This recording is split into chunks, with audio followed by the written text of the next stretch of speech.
A la vora de la riera, el molí s'assent aprofitant la força constant de l'aigua.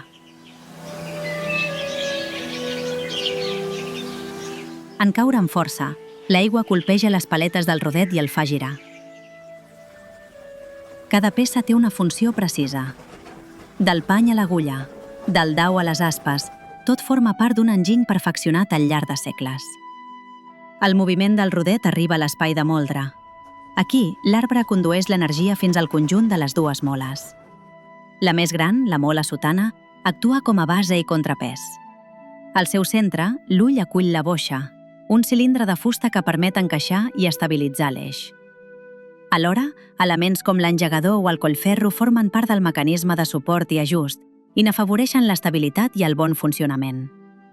Sobre la mola sotana es col·loca la mola volandera. Amb l'ajut de la cabra, aquesta pesada pedra superior s'encaixa amb precisió sobre l'eix vertical. Quan l'arbre gira, la mola volandera també entra en moviment i inicia el procés de molta. La nadilla i l'ull de la mola ajuden a assentar el conjunt i faciliten el funcionament correcte entre les dues pedres. El gra s'introdueix a la tremuja, una estructura de fusta situada damunt de les moles. A través del canalot, el gra de cereal cau de manera controlada fins a l'ull de la mola. El frec entre les dues moles tritura el gra lentament i el transforma en farina. La farina resultant cau pel farinal fins a la farinera, un recipient de fusta on s'acumula el producte final. Així culmina un procés essencial per a la vida quotidiana durant segles.